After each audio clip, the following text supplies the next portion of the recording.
Hello and welcome to the big picture.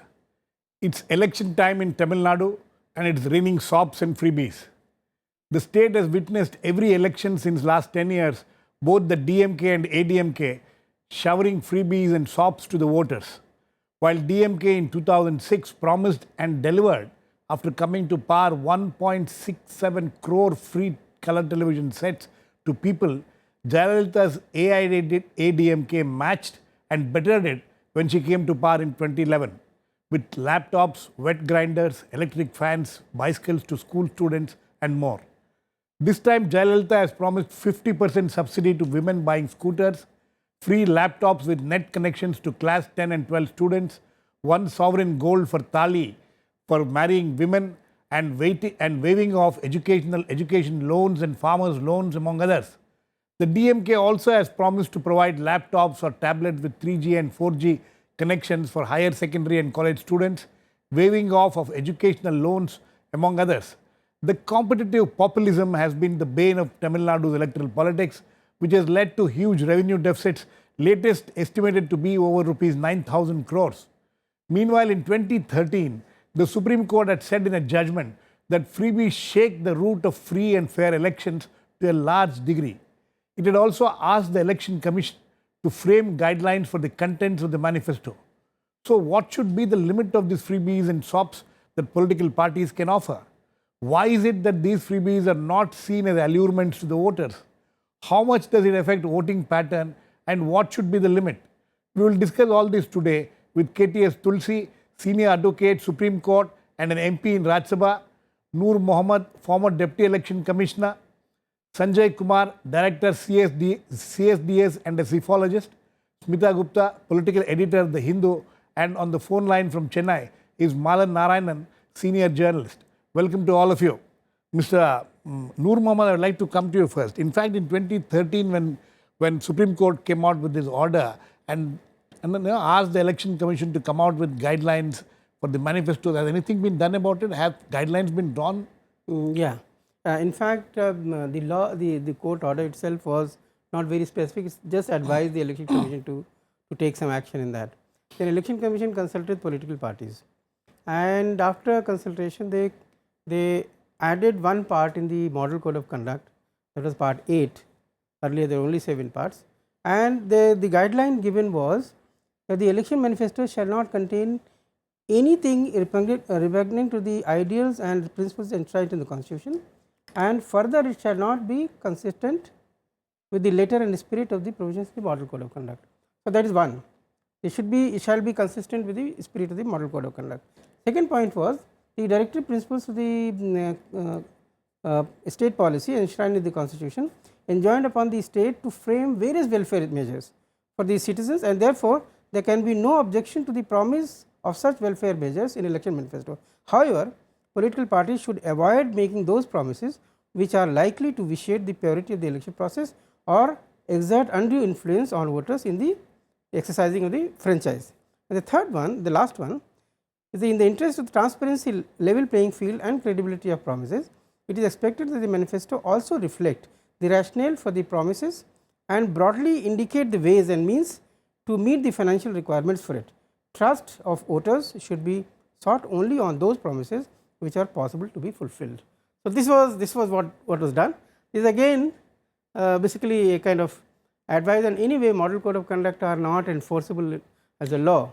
So, that is how the situation So, is. this is interesting. Mr. Tulsi, this addition to the Model Code of Conduct, how do you look at are these justiciable at all, or are these so vague that anybody can argue in any way they want? No, Model Code of Conduct is not enforceable. What is enforceable is Section 123 of the Representation of People Act. The Representation of People Act does make bribery an offence.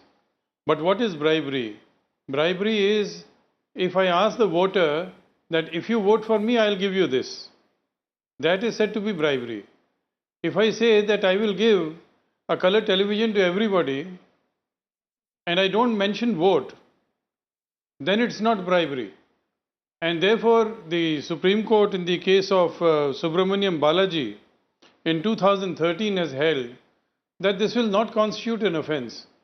Now, if it is not an offence, nevertheless, the Supreme Court was uncomfortable with the fact that people are going on making promises upon promises, and it influences the voter.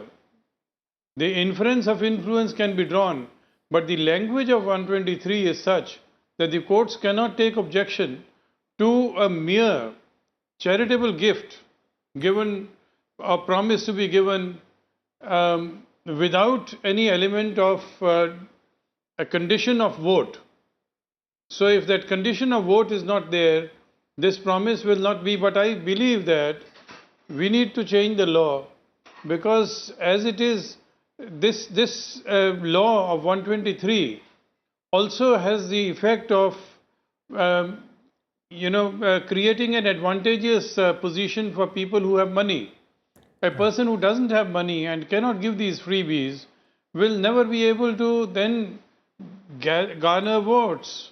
And person who is in government can make promises for welfare in the name of welfare, but it will create an imbalance. It will create an uneven ground. It won't be a level playing field. So the Supreme Court was uncomfortable. They said that we can't do anything because we cannot legislate and we cannot direct the legislature to make a law. This is their sovereign function.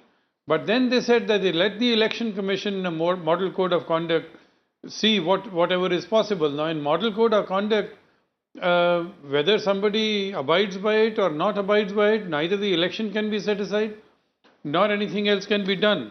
Right. For instance, I give you two cases. One is that there was an FIR registered against Sushil Kumar Modi on 29 September 2015 for promising free laptops, free color TVs, free sarees during his address at Bhabua. But then what offence did it make out? It didn't make out any offence, because he did not mention that it will be given only if you vote for me. So therefore it was no offence. Similarly, Shivraj Singh Chauhan was accused of violating the model code of conduct by alluring a party leader to seek votes from a particular community. Now, seeking votes from a particular community is not an offence. What is an offence is if you seek name in the name of religion or divine displeasure. So if that is not there, I believe that either we tighten the law or the rich are going to have a distinct advantage at the hustings in being able to influence or allure the voters. Okay. Okay, sir. That's interesting what all the points which you have made. Sanjay Kumar, Sanjay, in all your experience of analyzing elections, looking at elections, how much does these, freebies, SOPs play a role in creating what some people think is not a level playing field? See, Girish, very clearly we can see the pattern is emerging more in the southern states, less in the North Indian states. That's a clear pattern. Right. Second pattern, it is increasing day by day. It is increasing election by election. And if I look at all the states, Tamil Nadu is at the forefront. This comes out from the newspaper reports as well, and also clearly from our studies which we have conducted in Tamil Nadu during last 3 or 4 assembly elections. If I had to cite a data, I would say when we ask this question to the voters, have they received or have they heard of any family members receiving some gifts? Nearly 40% of voters in Tamil Nadu in the last election mentioned that yes, they received or they know a family member receiving some kind of a gift from political party. But yes, this is a big worry, but I don't think that there is a need to worry too much, because political parties, all political parties actually offer these kind of gifts to the voters, and we know that each voter has only one vote. So this vote is not actually, it's not that large number of voters who receive gifts from political parties get heavily influenced by these gifts, because he has only one vote and he will vote for party A, B or C or D. And if I need to cite a data of that, of the 40% people who actually mentioned receiving gift, only 20%, 25% of them said yes, they were attracted towards voting a party because they got a good gift from a political party. So there is a concern that this is increasing, and this will increase election after election, as we can see the pattern emerging right now in Tamil Nadu. But we have to finally trust our voters. They are not sellable. That I would say. Voters are not sellable. You can't just purchase the voters by influence of money power. Okay, that's very interesting what you have said. Mr. Malan, are you there? Can you hear me? Yeah, I'm here. Okay, Yeah, okay, Malan. It is very interesting what all has been said so far by various panelists here. The fact is that yesterday the Chief Minister has come out with the manifesto of the AIDMK. She has come out with this. What was being expected about scooter, about 50% subsidy for scooters. You know, you as a veteran Tamil Nadu watcher, a journalist there for the last so many decades, how much do you think that these kind of SOPs and freebies have been influencing the voters' decisions? Ultimately, that is what we should be concerned about. Yeah. To begin with, I would like to make a clarification with due respects to the people who have spoken earlier. These are not the promises made by an individual or a political party.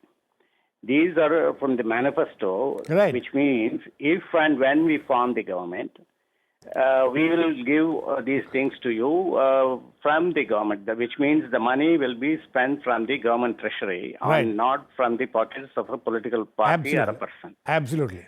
So this is an agenda of the government. But what is happening is, to look at it from the other angle, what she has promised yesterday is a kind of promise for strengthening the women empowerment.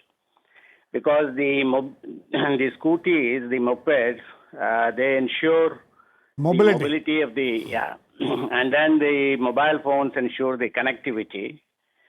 And of course, there are she has mentioned various other things like extending the maternity leave, and so there are so many other things she has offered. Right.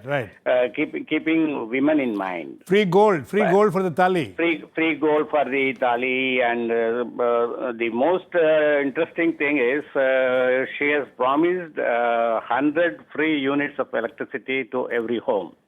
That's every 2 months. Not every 2 months. For every month, one will get 100 units of electricity, for which he or she has not to pay anything to the government, which is absolutely free.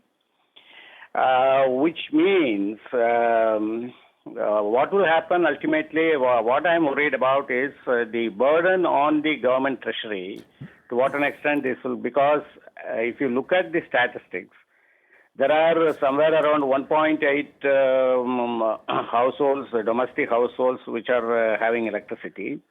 And this 100 units free scheme will help 78 lakh people, which is nearly almost 50% of this thing. The population. The consumer, 50% of the electricity consumers. Right. And this is going to cost around 1,600 crores for the government. So what will ultimately happen is the so-called social welfare phase of the government is now turning into giving freebies rather than providing the basic amenities like protected drinking water, quality education, quality schools, school buildings, so on. So this will have a bearing on that. That is the point. I think, Malan, that is the point which needs to be that how much of it will affect governance, in the larger context, which is what we need to understand. I'll come back to you. Please stay on. Smita, how do you look at this? Malan's making an interesting point as far as Jayalalitha's promises are concerned, because the DMK also has promised the various things to the people. What people will accept is a different point. But how much of it is going to have a bearing on the governance, on the budget, on finances of the state? Actually, the two previous speakers anticipated some of the things I was going to say, but I think they nevertheless bear repeating. One is Sanjay Kumar's point about voters not being saleable. And I absolutely agree. We insult the intelligence of our voters if we think that a free TV or laptop, etc., will get him to cast his vote in your favor. He will take it after the elections if he gets it. The second point, which is I think very serious, is that what do these freebies mean after a government gets elected to power? What does it do to the finances of that government? One second. See, none of these manifestos, we have been watching this for the last several years. None of the manifestos actually, I mean, they promise these I'll things, tell you why. but they will not say what is going to be the cost of this to the government. No, I'll explain to you why political parties do it. I'm just returning from West Bengal. Okay. Now, what worked there, and I'll tell you what worked there, what didn't work there. What worked there was this stipend to schoolgirls and the 25,000 rupees that they get at the age of 18 if they continue studying, and the road network. But there is a high level of corruption at the lowest level. So for other schemes, the money is just being siphoned off. So I asked some senior civil servants, said, how is it that this worked, but this did not work? He says, anything that goes through the panchayats, anything that goes through there, the money is eaten up. Whereas anything that goes directly. from say Chennai, or in that case Kolkata, right down to the schools, there is less chances. So I think chief ministers have begun to, or senior political leaders, unable to control this kind of rampant corruption down the line, which, they think it's much easier because, you get a television, you can actually see it in your house. That drinking water tap, they on paper they say so many drinking water taps have been installed, but actually, maybe 1 out of 10 have been installed. And so there is a lack of governance, I think, involved. This seems to be an easier method of, presenting that social welfare face. And it's not that these don't work. Also, no, I'm sure. It's like the midday meal scheme in Tamil Nadu. I think it was a model for the rest of the country now. Absolutely. But are these actually social welfare schemes? Should they be, Mr. Tulsi? Should they be classified under social welfare schemes? One. Second thing is, I'm told you need to go. So before you go, do you think that there is now time has come for us to review the laws as far as these things are concerned, taking forward what the Supreme Court had said in 2013?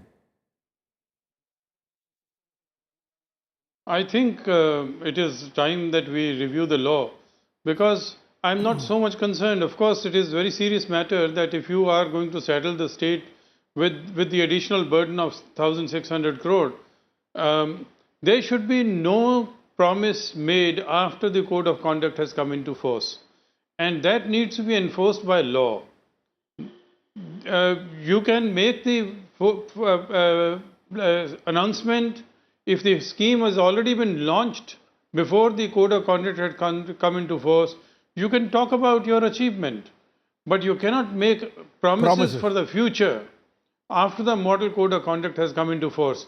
And I think that it's a very serious matter that people who don't have money will be at a disadvantage. People who are not in the government will be at a disadvantage. No, Mr. Tulsi, sorry to intervene. When you say people who don't have money, are you talking of political? Because this is all about political parties using the government's money when they come. The candidates. If they come to power, these are all promises which will be fulfilled only when they come to power. And once they come to power, it is the government's money which they are going to use. So where is the question of rich, That's being right. at an advantage? You see, if you are in the government, you can make promises at the cost of public exchequer, which should not be permitted under the law. And also, we need to have a level playing field for the rich candidates and the poor candidates. The poor candidate who can promise no freebies can't be at such an unlevel, uneven playing ground. He can if he wants to, because all that he will come, only when he comes to power he will be fulfilling it at the expense of the government, which means at the expense of the people. No, but a person who is in the opposition can't really promise things from the government, because those promises have got to be made in accordance with the plans, and these ad hoc promises should just be forbidden. That is where the problem lies, actually. Okay, sir. Sanjay, you think that time has come now. Thank you. time has come now for us to revisit this whole thing, and also maybe one of the things which could be put into the model code of conduct is if political parties are promising these kind of freebies, they have to also say how much is it going to cost and how are they going to bring the funds to give these freebies. You think something like that is necessary now? Yeah, two things I think needs to be done. One, if parties are trying to make promises that this is what they will do or this is what they after they come to power, there has to be a follow-up plan, because at least opposition parties should ask where will the funds come from. So there has to be a transparency. Parties who are making promises needs to be responsible to the people, to the government, that where is the funds coming from. Second thing is about manifestos. I think this is the country where, and we can talk about election after election, manifestos are not taken seriously at all. Manifestos are prepared, released, hardly people care for the manifesto, neither the political parties care for the manifesto. I think it's time for rules to be formulated, maybe some changes, so that if a party makes promises in the manifesto, they have to be accountable to fulfilling those promises which has been made in the manifesto. So these two kinds of changes needs to be brought about in Indian elections. In fact, Sanjay, I was in Tamil Nadu recently. I came back. Yeah. I've been traveling there. Tamil Nadu is one place where the voters look forward to what the promises are going to be made in the manifesto. In fact, they were looking for, a lot of people were looking forward to the AIDMK manifesto because it came last. Yesterday, it came only yesterday. And they were waiting for, there were a lot of speculation in the media also, is like, what is it that Jayalalitha will be offering to the people? And in fact, to some extent, from what I have gathered from talking to people, they do get carried away to some extent. Let me get Malan in on this. Mr. Malan, you have been there. You think that at least a section of the people get carried away by the promises which the kind of promises which are being made by the political parties in Tamil Nadu? Yeah, the promises that are made in the manifestos that really excite people, particularly after yesterday's announcement of Jayalalitha, after she released the manifesto. I'm able to see at least a section of the women voters, they are very much excited because a lot of things are focused on them. And the manifesto is comprehensive. It's not just about one section of the society. In fact, she has announced a certain relief to the government employees, saying that they will get a housing loan up to 40 lakhs rupees. So, and there are quite many promises that education loans waiver only for those who are unemployed. Right. So those kind of things are there. So it covers almost the entire gamut of the population. But in Tamil Nadu, how much do voters get influenced? In your experience, you think in Tamil Nadu, the manifestos have started playing a major role since 2006 elections. In fact, in 2006, when DMK released this manifesto, promising color televisions and 1 acre of land for the landless, Mr. P. Chidambaram described, he was in alliance with DMK at the time, he described that this is the hero of the election. Yes. And what happened subsequently when DMK was not able to fulfill the promises made in the manifesto, it was defeated in 2011. Okay, that means that to some extent the people keep track of these things. Yes. What Sanjay was saying about some of the very catchy promises. Say, for example, what DMK was not able to fulfill was DMK was able to give the color television.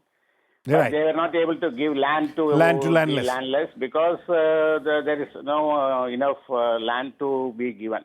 Okay. So now they have really understood the manifestos make a difference. So that's why everyone is trying to come out with different kinds of promises. Okay. But the people are quite vigilant about whether the promises are practical, whether the promises will be made.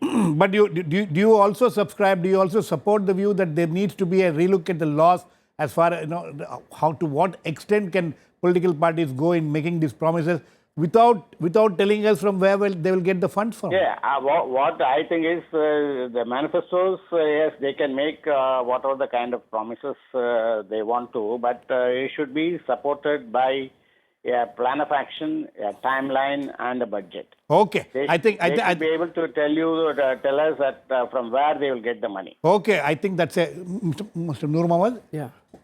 I have one or two small points to make.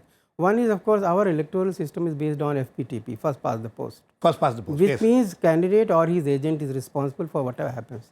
And that is why section 123 talks about candidates and their agents.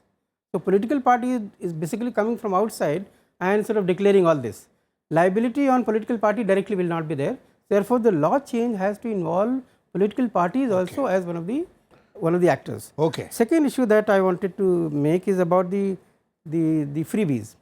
Like freebies in manifesto is one thing, but there are so many efforts, so many places. So many promises where made during campaign speeches. Much before election is announced, before everybody knows election is coming. Okay. So just before that they start announcing certain things and they do it. Like we see the freebies like laptop in UP.